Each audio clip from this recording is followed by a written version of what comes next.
Apakah kita ini lebih baik? Justru kita ini tidak lebih baik dari istri. Tidak lebih baik dari istri. Para lelaki-lelaki ini, pria-pria ini, suami-suami ini, tidak lebih baik dari istrinya. Justru jauh.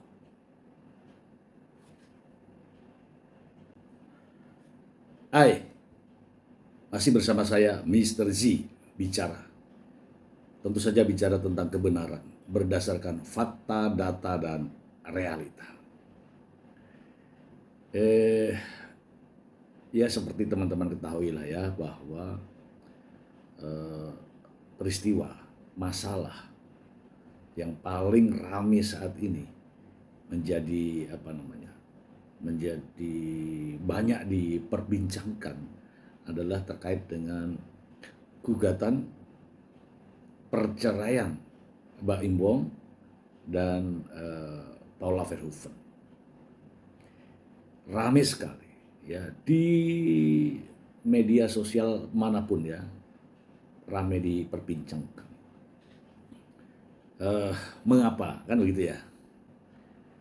Ya pertama, keduanya adalah public figure. Boleh dong menyebut public figure? Ya, apa itu public figure? Satu-satu ya. Public artinya apa? Dikenal. Ya, dikenal banyak orang. Diketahui oleh banyak orang. Figur artinya sosok atau seseorang. Adalah public figure artinya ya orang yang sudah dikenal oleh banyak orang. Nah itu ajalah ya, sederhananya seperti itu. Sehingga apa yang terjadi, persoalan ini menjadi hangat diperbincangkan ya. Banyak yang menyalahkan Mbak Imbong, namun tidak sedikit juga yang menyalahkan Paula Verhoeven terkait dengan adanya tudingan perselingkuhan ya, yang mana pertama kali disampaikan ini adalah ketika Mbak Imbong konferensi pers bersama pengacaranya ya. Mungkin teman-teman masih ingat kalimat ini yang pertama kali muncul dugaan tuh di sini, pagar makan tanaman, ya kan? Pagar makan tanaman artinya dalam bahasa itu kan peribahasa ya. Dalam pengertiannya orang yang seharusnya melindungi justru tidak melindungi gitulah, ya gitu ya. Ya kan pagar itu kan pelindung untuk melindungi tanaman. Justru pagarnya makan tanaman. Nah, gitu. Itu diungkapkan oleh Fahmi Bahmid. Ya kan? Jadi seluruh Indonesia kan tahu istilah pagar makan tanaman itu. Oke. Saya ya teman-teman ya mohon maaf ya, saya dengan kalimat itu, pagar makan tanaman itu justru tanda tanya besar. Apa iya gitu loh. Ya, apa iya gitu ya. Ya, inilah jadinya ya. Persoalan menjadi ramai karena penuh dengan tanda tanya. Begini teman-teman. Jangan di-skip dulu ya. Kalau di-skip yakin jadi kita tidak seirama. Ya. Begini. Pagar makan tanaman berarti ada orang dekat lah katakanlah gitu. Kemudian siapa orang dekat itu kan? Sudah. Nah, saya pertama kali isu ini muncul justru bukan dari Baim, bukan. Dari Nikita Mirzani.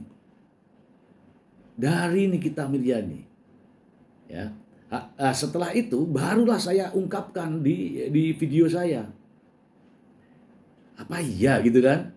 Nah, pertama kali saya mendengar itu dari Nikita Mirjani. Mari kita simak pernyataan dari Nikita Mirjani ketika itu. Pasangannya mana?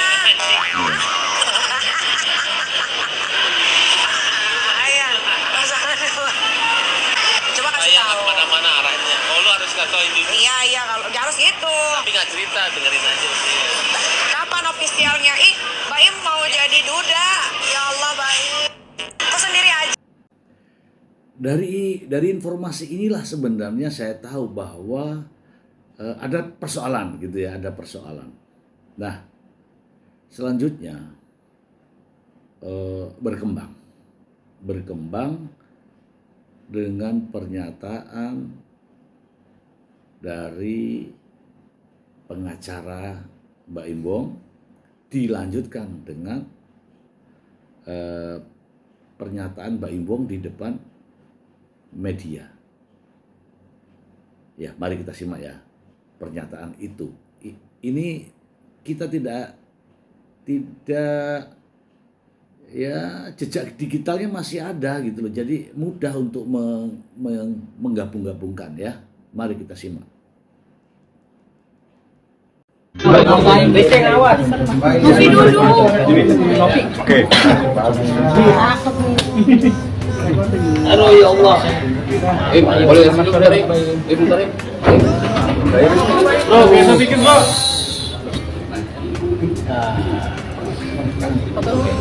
Foto dulu Mas Gain. Oke. Sudah ya? Ya. Assalamualaikum warahmatullahi wabarakatuh dan selamat sore. Terima kasih rekan-rekan semua.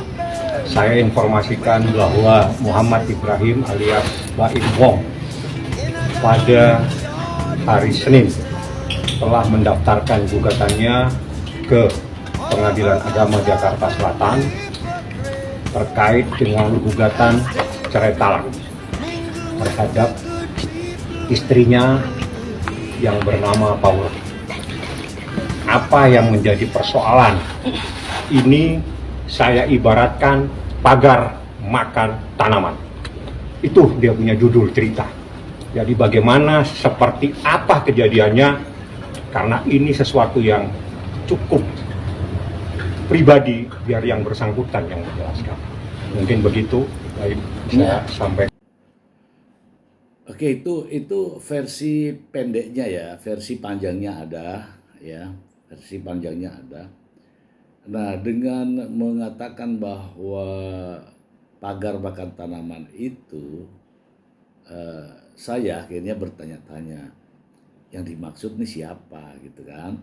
Nah, kemudian mendapatkan penjelasan ya, penjelasan dari sama Nikita Mirjani ketika di bandara, kayaknya pada saat itu Nikita mau umroh deh ya. Itu lebih apa namanya, lebih jelas gitu ya, lebih detail ya, walaupun masih tanda tanya tapi lebih detail karena menyebut orang yang pernah tinggal di rumah Baim Wong begitu ya, supaya tidak menjadi fitnah teman-teman. Mari kita simak. Buat Baim dan Paula, karena kan gue memang dari dulu nggak pernah mau ikut campuri kalau urusan rumah tangga. Tapi kalau sudah tidak cocok ya lebih baik berpisah daripada bersama-sama tapi tidak bahagia. Untuk apa? Mungkin sahabat memang berat. Baim orang itu. Enggak sih ya. Kalau pelit mungkin ada beberapa yang namanya manusia kayak gue ada perhitungannya ada. Tapi kalau pelit sih enggak. Karena waktu kemarin anak gue ulang tahun aja, kan dia ada tempat di Lipo Karawaci, gue nggak disuruh bayar. Nah, di sini ya. Padahal gue nggak minta dibayarin. Selain itu mungkin pernah dikasih kado atau apa gitu, hadiah? Enggak, tapi kalau sifat manusia semua pasti perhitungannya tuh ada. Kalau pelit sih kayaknya enggak ya. Apalagi kan Baim bukan orang yang nggak punya uang gitu, uangnya ada. Jadi gue rasa kalau pelit sih enggak. Tapi sahabatnya itu siapa sih yang disetuju sama Baim sendiri? Si N. Teman baiknya dia, pernah tinggal di rumahnya juga. Kalau itu memang gue diceritain. Jadi memang sahabatnya itu, teman baiknya, memang tinggal di rumahnya waktu itu dengan alasan katanya rumahnya lagi direnovasi. Akhirnya tinggallah di rumahnya gitu. gitu. Akhirnya ya begitulah ya. Kalau gue nggak bisa bilang lebih lanjut karena gue tidak berada di tempat. Cuman kalau yang gue dengar dari hasil rekaman, ya gue kalau jadi baim sih gue akan mengambil langkah yang sama, bercerai. Bercerai itu kan bukan berarti musuhan kan. Gue aja sama mantan suami yang pertama sampai detik ini masih berteman. Cuman yang lain-lain memang berantem. Nah di sini ya. Ya nggak ngerti juga kenapa berantem. Kalau gue sama mantan suami gue yang pertama sih nggak berantem sih, sampai sekarang masih layaknya sebagai teman karena ada anak juga kan. Doa dan dukungannya mungkin. Doain ya semoga lancar umrohnya, rombongan juga lancar kembali ke tanah air dengan sehat walafiat dan bisa lagi berperang. Oke ya, sampai di sini clear ya dari pernyataan Nikita Mirzani. Inilah saya karena Nikita itu ceplas-ceplos ya, jadi ceplas-ceplos itu ternyata benar gitu loh. Namun sebelumnya ada juga pernyataan, tapi saya tidak begitu kenal siapa itu gitu loh. Namanya Vista Putri ya kalau nggak salah ya. Ada pernyataan itu, tapi karena saya tidak tahu siapa dia, makanya saya nggak begitu ini ya. Nah, mari kita simak pernyataan dari Vista Putri ya, benar ya. Tapi Baim sendiri mungkin punya buktinya nggak sih Kak? Semua ada buktinya, semua ada buktinya. Dan awal pertama kali Baim mengetahui itu juga ada buktinya.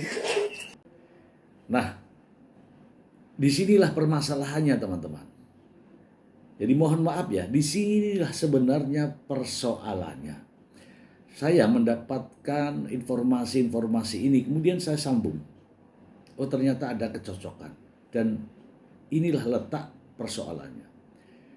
Sosok yang disebutkan adalah pria berinisial N. Gitu ya. N adalah Niko Surya. Niko Surya ini adalah sahabat teman Baim Wong. Jadi nyambung dengan pernyataan dari Fahmi Bahmid yang mengatakan bahwa pagar makan tanaman. Ternyata sahabat Baim Wong yang dicurigai. Gitu ya. Oke. Jangan di skip. Mohon maaf ya. Kalau di skip enggak nyambung. Oke. Sekarang pertanyaan berikutnya adalah mengapa pria berinisial N ini bisa tinggal di rumah Baim Wong? Itu pertanyaannya.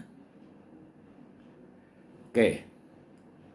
Jelas tidak mungkin seorang yang kita kenal tiba-tiba datang ke rumah bawa tas tinggal di rumah kita. Pastilah ada pembicaraan sebelumnya sehingga teman kita berani dan mau tinggal di rumah kita.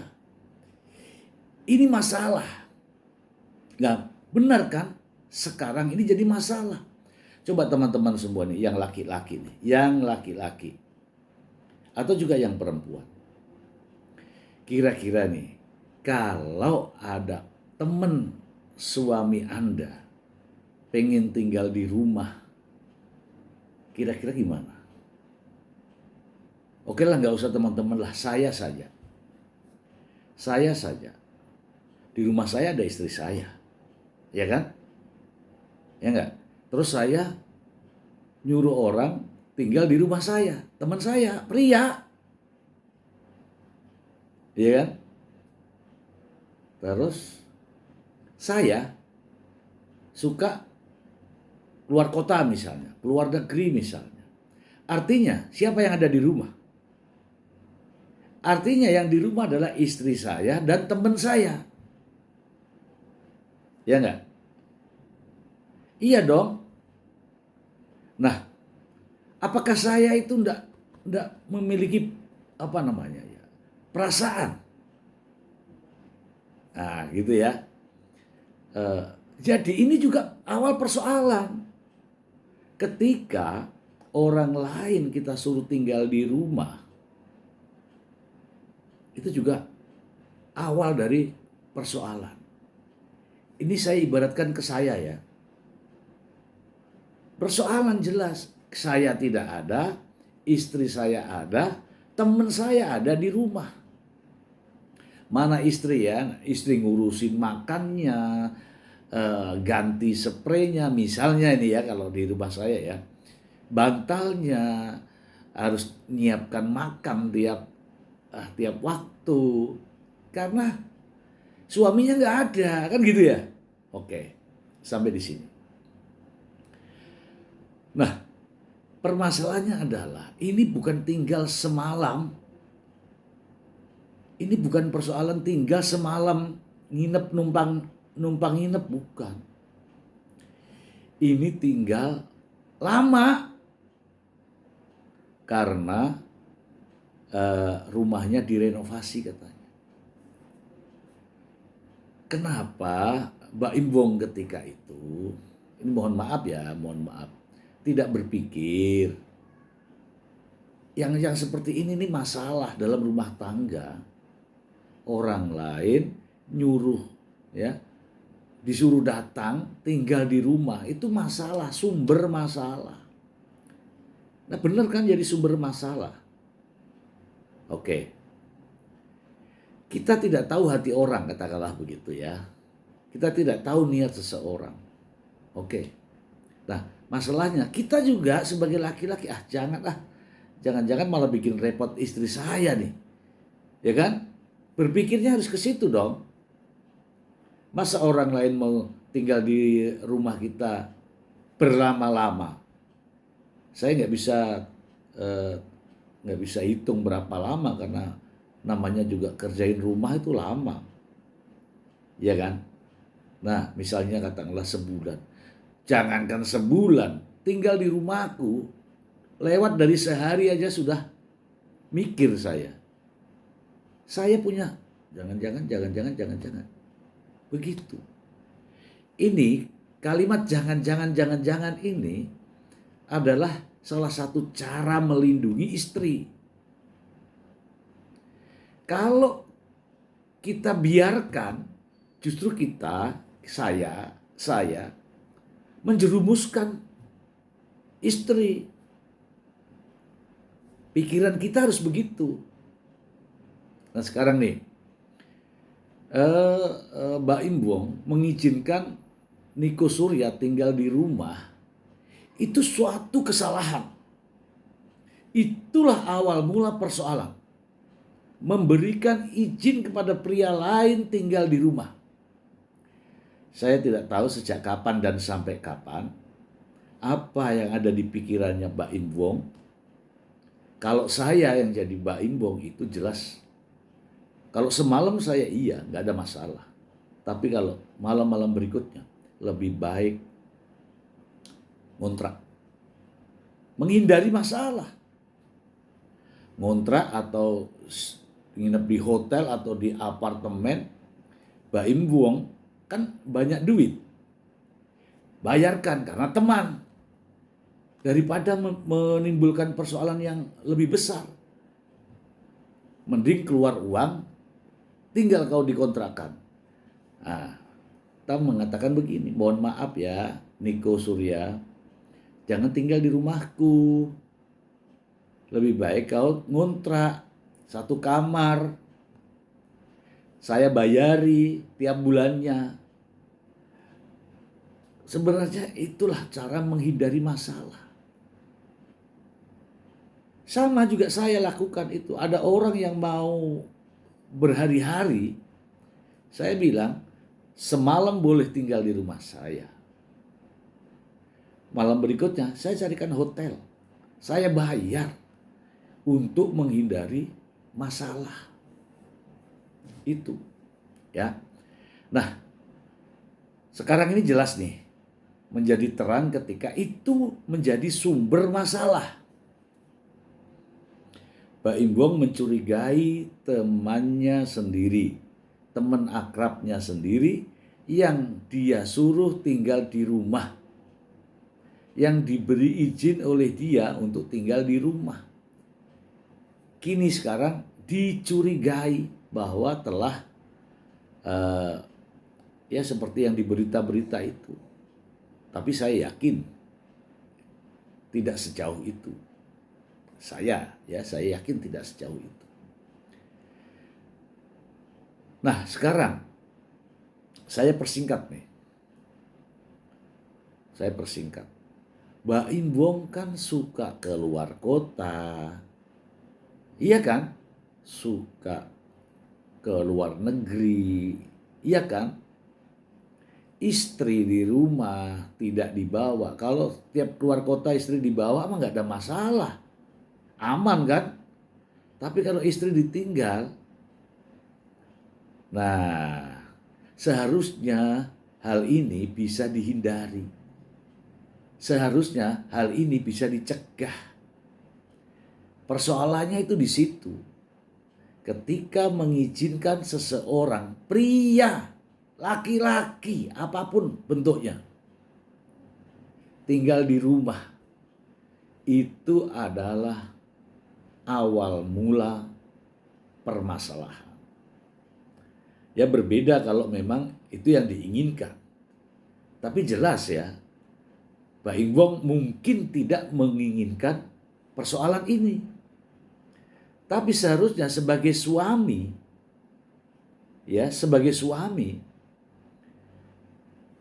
tidak memberikan izin kepada pria lain untuk tinggal di rumahnya, apapun yang terjadi. Gitu ya teman-teman ya. Nah masalah sekarang sudah menjadi masalah. Ibarat kata kalau tadi pagar makan tanaman, sekarang nasi sudah menjadi bubur. Siapa yang membuat nasi ini menjadi bubur? Awal mula persoalan ini justru dari Baim Wong sendiri. Mengizinkan pria tinggal di rumahnya. Dialah menurut pendapat saya, dialah sebenarnya penyebab utama persoalan yang dimasalahkan sekarang ini. Ya kan? Oke. Nah, masalahnya sekarang. Apakah Baim Wong bertanggung jawab dengan masalah ini?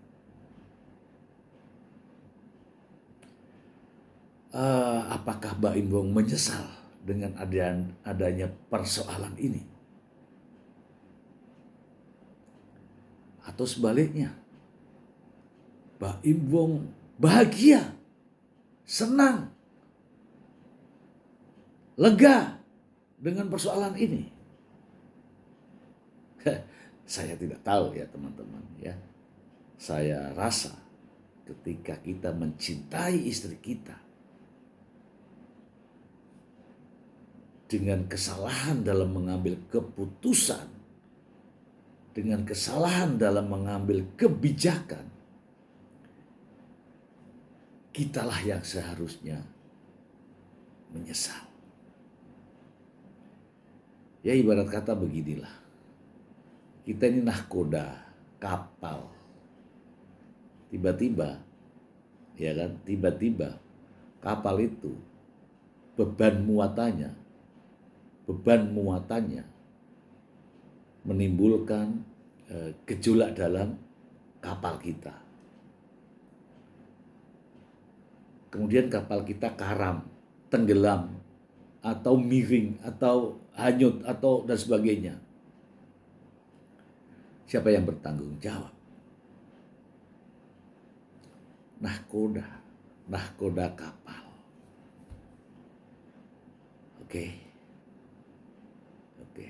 Oke, sekarang apapun alasannya, nahkoda kapal bertanggung jawab. Apapun alasan dari permasalahan ini, seharusnya Baim Wong lah yang bertanggung jawab. Itu menurut pendapat saya. Karena awal mula persoalan ini atas kesalahan Baim Wong dalam mengambil kebijakan dengan memberikan izin orang lain, pria lain tinggal di rumah. Hati-hati teman-teman. Itu kalau mau diurut tanggung jawab. Gitu ya. Oke. Saya sebenarnya, kalau saya lihat dari kejadian ini, saya mengatakan bahwa Mbak Imbong harusnya menyesal. Sedih. Dengan sedih, dia tidak akan mengungkapkan semua persoalan ini. Justru dibebankan kepada istrinya. Dibebankan kepada istrinya. Sekarang istrinya yang memikul beban itu. Beban perasaan ya maksud saya. Istrinya. Nah, seharusnya Mbak Imbong menyesal dan ambil alih tanggung jawab itu. Ini karena kesalahan saya, ini karena kebodohan saya, ini karena kelalaian saya. Begitu ya. Apapun itu, karena persoalannya kan ini sekarang. Nah, atau jangan-jangan ya, mohon maaf ya, dengan adanya persoalan ini, Mbak Imbong bahagia. Ya, ada dua kemungkinan, menyesal atau bahagia. Kalau menyesal dia tidak begini caranya. Kalau bahagia, mengapa bahagia? Sementara istrinya, ya Anda lihat sendiri. Ya, sementara istrinya menangis. Gara-gara disudutkan dengan adanya orang ketiga. Nah, orang ketiga itu yang menghadirkan adalah Mbak Imbong sendiri. Ya, ini saya pertanggungjawabkan omongan saya karena urut-urutan dari kisahnya seperti ini. Tapi kalau teman-teman memperhatikannya dengan skip, tidak ketemu. Ya, jadi gini teman-teman, banyak yang memberikan dukungan kepada Mbak Imbong terkait dengan persoalan ini. Contohnya istri selingkuh cerai, istri selingkuh cerai, buang dan sebagainya. Kalau dirunut dari persoalan awalnya, justru persoalannya itu tadi. Mengapa Mbak Imbong tidak mengontrakkan saja mungkin dengan 2 juta per kamar per bulan katakanlah ya, mohon maaf. Ya tinggi-tingginya 5 juta per bulan untuk menghindari masalah yang lebih besar. Namun dengan peristiwa ini banyak juga yang memberikan dukungan kepada Paula Verhoeven, ya, termasuk saya, ya, karena saya tidak suka kalau ada laki-laki yang terlalu cemeng, ya. Kalau kesalahanku, ya kesalahanku, minta maaf kepada istriku, bukan justru membebankan kepada istri. Anak istri beginilah, istri begitu, istri begini, istri begono. Emang kita ini lebih baik. Justru kita ini, pria-pria, para lelaki, para suami-suami itu tidak lebih baik dari istri. Semoga bermanfaat. Terima kasih.